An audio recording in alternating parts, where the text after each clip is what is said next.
Welcome to the woods. A little bit different this week because I'm not sat down where I usually am. I took a week off work and I rebuilt all of the chicken pens, and I'll show you. So bear with the camera. So as you can see, all new doors. The previous ones were 2 foot, so not big enough to get a large wheelbarrow through. And I've clad all the front of the Harris fencing. Each one's got a slate on the front, so we can jot down if anything needs doing in any particular pen. And it actually looks quite nice.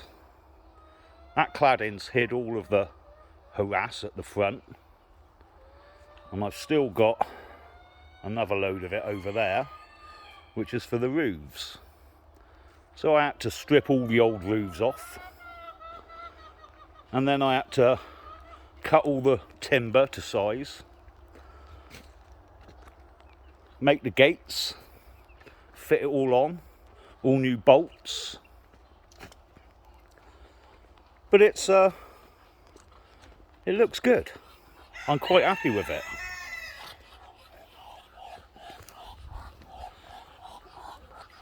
But that was a week's hard work. And it was a week's hard work when it was a little warm. So, what I'm going to have a chat about today is sacrifice and the difference between talking the talk and walking the walk. So we'll go back to my little grove. As we go past here,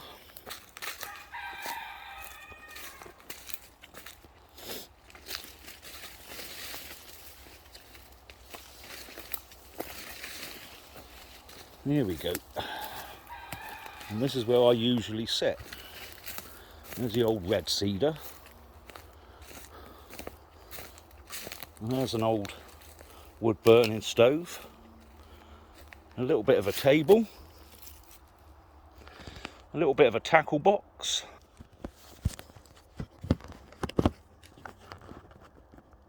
and that is my studio. And this is where I talk to you. So again, welcome to the woods.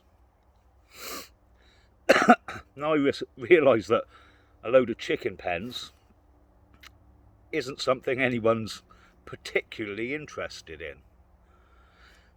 But the reason I showed it to you is that in order to get that done, I had to take a week off work. I had to lose the money I would have earned during that week. I had to buy a load of timber, which at today's prices was quite horrifying. And then it was a week's hard work. But if I needed it to get done, that sacrifice had to be made. There was no point in just sitting around talking about how it could look better and wouldn't it be nice if, because that doesn't get things done. So in the end of the day, you need to actually do it.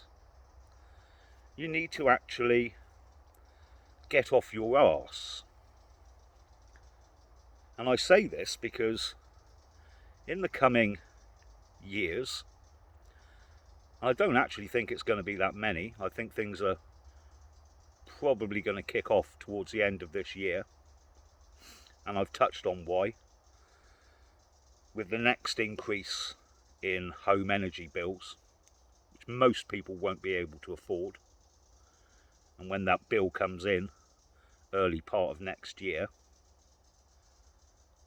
it's going to be very, very difficult for a lot of people. And the comfort that we have all become so accustomed to, of being able to buy cheap food and heat our homes and travel in our cars, is coming to an end. And for most of you watching my channel, you'll know why. We've now got the UN teaming up with the WEF to push even faster the agenda for 2030. And there's nothing that we're going to do that's going to stop it.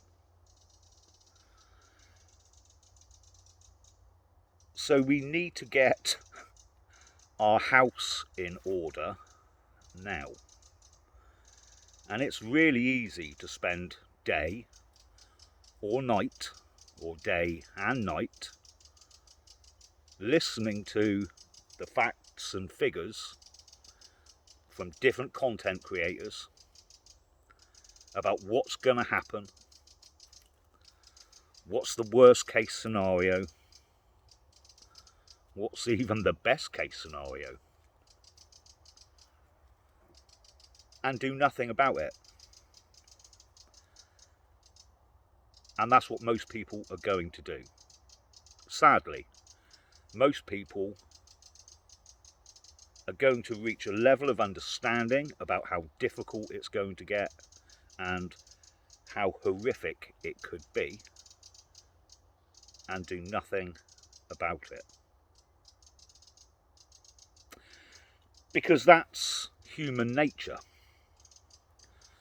I run my own business, and I've run different businesses for years.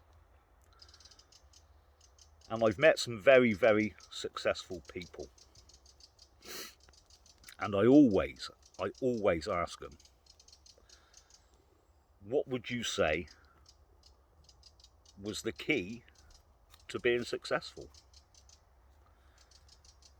And strange as it may seem, because it's been builders, salesmen, property tycoons, people in the banking industry, all different fields, and yet they all pretty much come up with the same thing.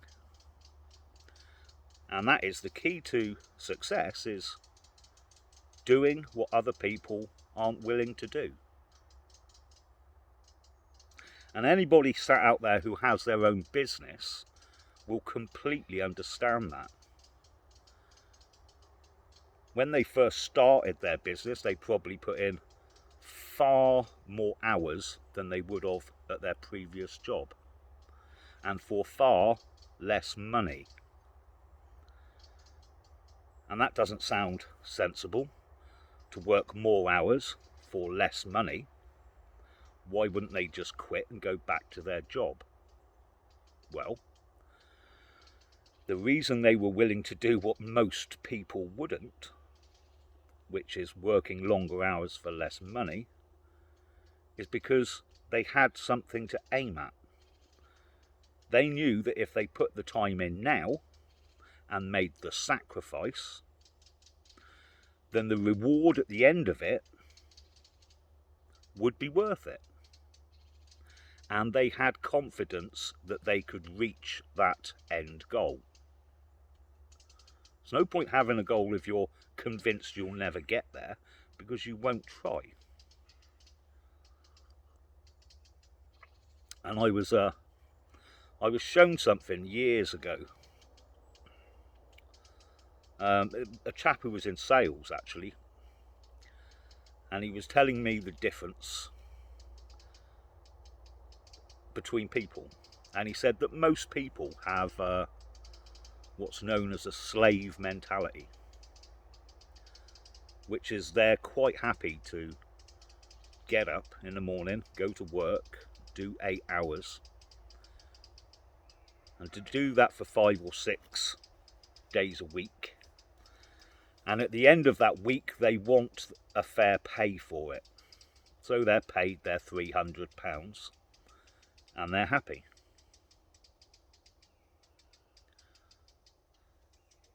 Now, that will be a lot of you out there. You will work 8-9 hours a day, and you'll work 5-6 days a week, and you'll get your 300, 400, 500 pounds a week. If I said to you, leave your job and come and work for me, it's going to be really hard work here. I need some groundworks digging out, I need some trees moving, I need some foliage cut down, so it's going to be long, hard, manual work, and you're going to work 10 hours a day,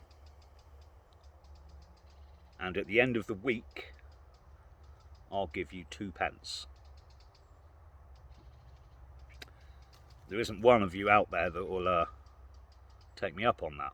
Sorry if the camera moves, but the cat's turned up and is knocking everything around. None of you take me up on that. No one's going to work 50, 60 hours a week for 2p. But what about if I said I'll double it? I'll double it the following week. So the first week I'll pay you 2p, and the second week I'll pay you 4p. Most people still aren't going to go for that. Now, if I told you it was a 1-year job, 1-year contract, and I'll double that 2p every week. So whatever I pay you, I will double it the week after. So the first week 2p, the second week 4p, the third week 8p. A lot of you are starting to work it out in your head now, and you're probably getting up to around 10, 15, and you're multiplying it. You don't need to, I'll tell you. At week 52, I would be paying you in excess of 45 trillion. 45 trillion, I did actually make a note of it somewhere, but I don't know where I put it. 45 trillion, 900 billion, a couple of million, some thousands. 45 trillion. Get off. Come on. Which most of you would agree is a fairly good end goal. But here's the reality. Even knowing that, most people would start week 1, hard work, they'd take their 2p and be disgruntled.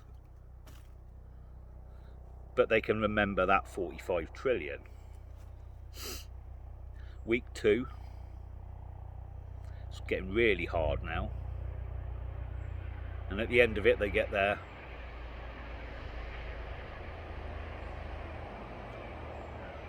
4p. By about week 5, most people would jack it in. They wouldn't be able to handle not being paid for the hours they've done. And they would justify it in a number of different ways. But slave mentality is what's been drilled into you since you started school. That you do this, you'll get that. It's very difficult to break out of it. Which is the reason most people don't have their own business. I've seen it myself where I've helped people set up their own business, and within 6 months they've given up. And the reason they've given up is those first 6 months are nothing like a job. You've got to work longer hours. You'll be taking less money. And that end goal seems a long, long way off. And they justify it and say, listen, what I really want is just a normal job. Just a normal job in a normal life. And I understand that. I do. But sadly, for a lot of us, that option's not going to be around for very long. And I shouldn't think many of your children are going to be in employment. And your grandchildren. You've got to understand that this fourth industrial revolution is going to replace human employment. They know it. Most of you should understand it. These jobs are not going to be around forever. And there's no point saying, well, I'll just retrain in something else. You're going to retrain as what? There's not many truckers who are going to become scientists. There's not many bricklayers who are going to become poets. Train as what? What can't be replaced? If you can find what can't be replaced through technology and automation, then sure, maybe give that a go. But those jobs are going to be few and far between. So you need to start getting your ducks in a row. You need to understand that sacrifices will have to be made to gain any reward. What you can't do is nothing. If I'd done nothing last week, apart from continue with what I usually do, which is going to work, then the job that needed doing wouldn't have got done. So sometimes we need to make those sacrifices. And I'm not trying to tell any of you what you have to do. I'm just telling you how it is, how it really is in the world, how it is out here. This is natural. If something needs to be done, energy needs to be put into it. If you're putting your energy into that, then something else can't have your energy being put into it. So with all of the information that most of you have gained over the last 2 years, and with the knowledge of what's coming in the next 2, what do we plan on doing about it?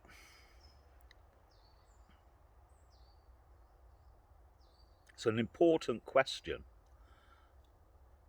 because sitting around and talking about it isn't getting anything done. 2 years ago, I started talking to people about coming together, buying some land, building some homes upon that land, with the idea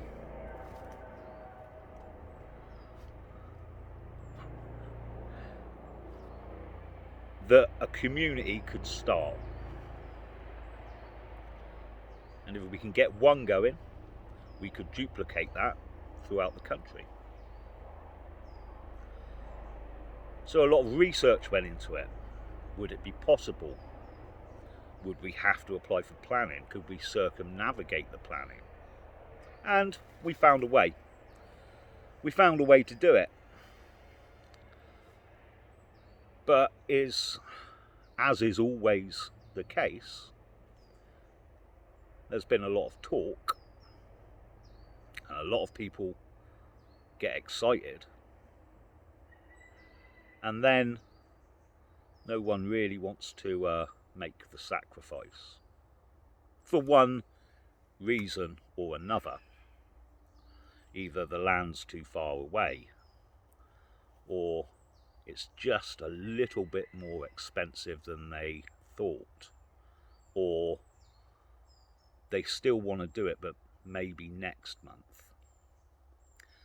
And it doesn't matter why, and all of these reasons are valid. But there does come a time where the only way to get things done is to actually do them.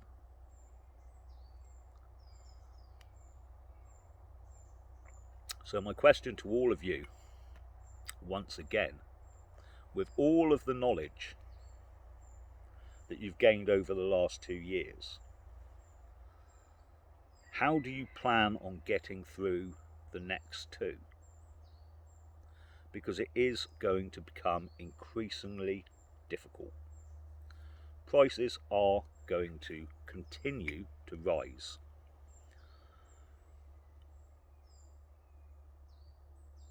Food shortages have already started, but I don't think we've seen the half of it. I think that'll start in earnest in the winter and continue into next year. That's going to force prices even higher. Your income's going to be stretched in so many different directions, it won't cover everything.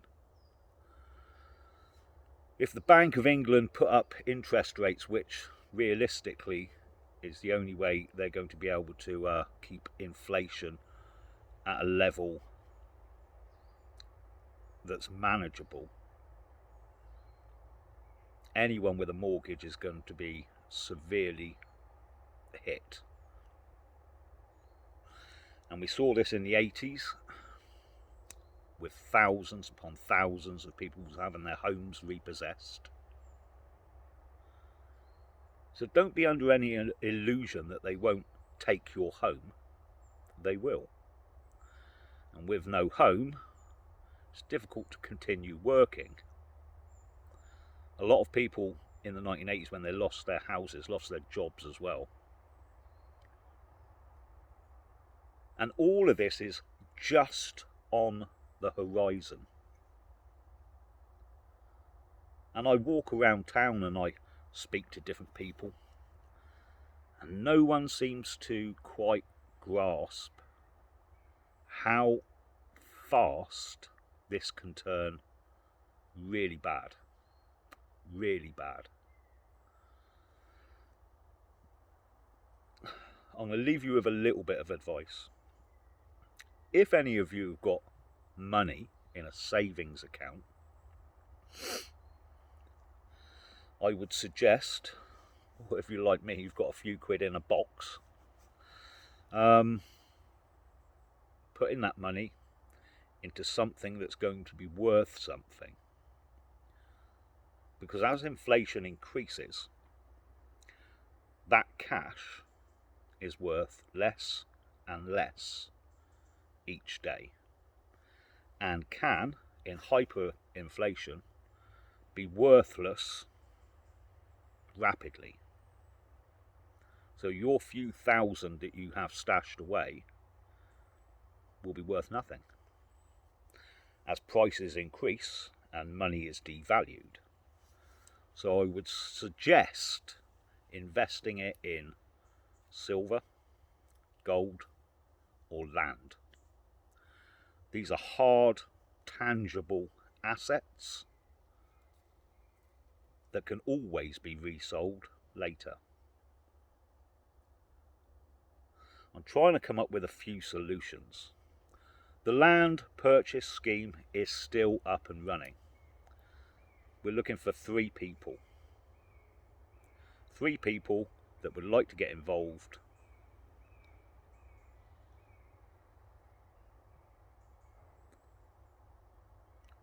Come up with some suggestions yourself. I'm open to anything, because